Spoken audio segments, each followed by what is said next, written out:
नेवासा तालुक्यामध्ये रस्ता लूट करणारी टोळी 6,05,000 रुपये किमतीच्या मुद्देमालास आरोपीला केलं जेरबंद। स्थानिक गुन्हा शाखेची कारवाई। अहिल्यानगरची धर्मनाथ टीकाराम जोहरे वर्ष 43, व्यवसाय खाजगी नोकरी, राहणार गारखेडा परिसर, तालुका जिल्हा छत्रपती संभाजीनगर। हे दिनांक 17 जुलै 2025 रोजी रात्री 9 वाजण्याच्या सुमारास नेवासा फाटा छत्रपती संभाजीनगर येथे जाण्यासाठी गाडीची वाट पाहत असताना त्यांना एका स्विफ्ट कार चालकाने छत्रपती संभाजीनगर येथे सोडतो म्हणून कारमध्ये बसवून घेऊन जाऊन फिर्यादीस कारमध्ये चाकूचा धाक दाखवून व मारहाण करून रोख रक्कम, लॅपटॉप, मोबाईल फोन, घड्याळ काढून घेऊन फिर्यादीस उतरवून दिले होते। या संदर्भात नेवासा पोलीस स्टेशन प्रमाणे जबरी चोरीचा गुन्हा दाखल होता।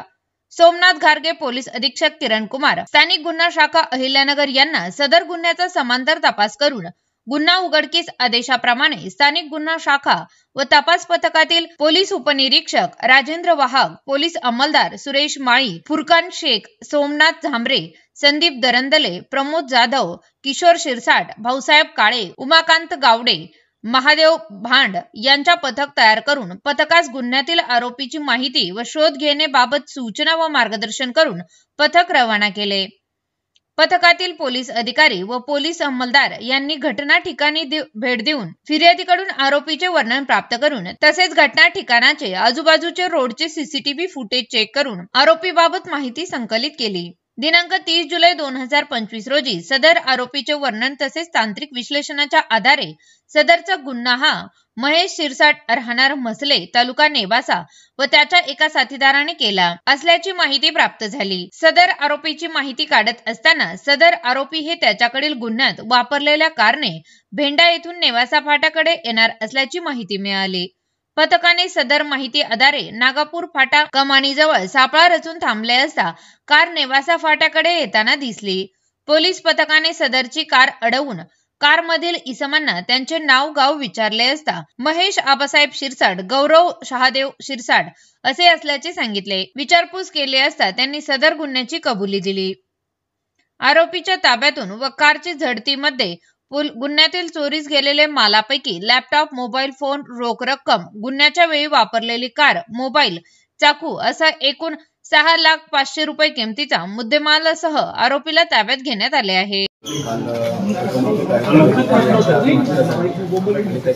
चर्चा उदाहरण आलेलं आहे। सध्या त्या केसचं स्टेटस काय आहे, काय सांगाल? त्यामध्ये 2 कर्मचाऱ्यांच्या खात्यात देखील पैसे वर्ग झाल्याचे समजतंय, नेमकं काय आणि काय सांगाल? आपण शनी शिंगणापूरच्या संबंधामध्ये जे ॲप्लिकेशन्सच्या बद्दल विषय होता, तर काही ॲप्लिकेशन्स असे आहेत की जे शनी शिंगणापूर देवस्थानने परवानगी दिलेले ॲप्लिकेशन्स आहेत आणि काही ॲप्लिकेशन्स असे आहेत की ज्याला परवानगी दिलेली नाही। दोन्ही प्रकारच्या ॲप्लिकेशनचा तपास जो आहे तो आपलं सायबर पोलीस स्टेशनच्या माध्यमातून करण्यात येत आहे। आपण यामध्ये जे भक्त आहेत की ज्यांनी याचा लाभ घेतलेला आहे त्यांच्या काही इंटरव्ह्यूज आपण घेतल्या आणि या ॲप्लिकेशनच्या माध्यमातून जे पैसे आहेत तर त्याचा जो मनी ट्रेल काढला तेव्हा आपल्याला लक्षात आलं की यातली काही पैसे म्हणजे साधारणतः 1 करोड रुपयापेक्षा जास्त पैसे संस्थांमध्ये काम करणारे जे 2 कर्मचारी आहेत त्यांच्या अकाउंटला वेगवेगळ्या स्वरूपामध्ये ते पैसे आलेले आहेत। म्हणजे कधी 2 लाख आलेले आहेत, कधी 20 लाख आलेले आहेत, या पद्धतीने आलेले आहेत।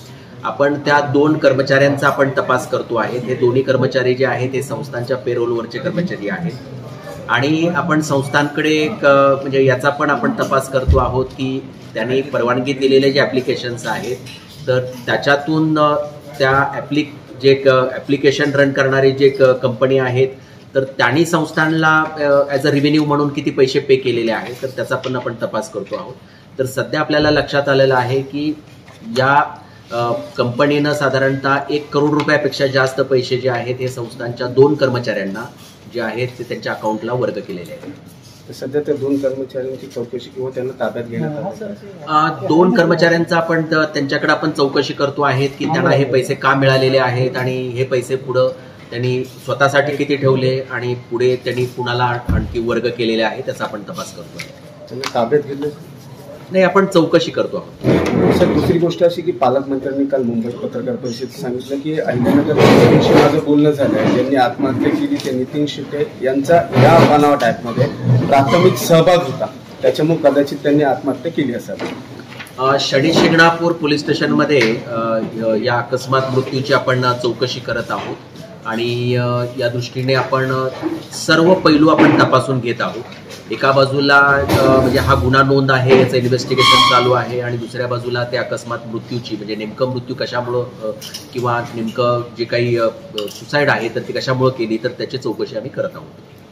सर, दुसरी गोष्ट त्यांचं काही मोबाईल देखील जप्त करण्यात आलेला आहे, CDR वगैरे त्याची तपासणी सुरू आहे, काय सांगा? हेच मी म्हणालो की आपण सर्वच आपण पैलू तपासत आहोत, म्हणजे फक्त हाच नाही तर आपण नेमकं कुठल्या कारणाने केलेलं आहे. मग आता ते त्यांचे मोबाईल आहे तर ते मोबाईलचे कॉल डिटेल्स असतील किंवा त्या मोबाईलचे चॅट्स असतील तर त्याचा आपण काही चौकशी करत आहोत. या गुन्ह्यामध्ये त्यांचा सहभाग होता की कारण ज्याप्रमाणे पालकमंत्री म्हणतायत एसटींशी बोलणं झाले, प्राथमिकदृष्ट्या त्यांचा सहभाग होता, तर आपण आता हे सर्वच बाजूने आपण तपास करतो आहोत. Thank you sir.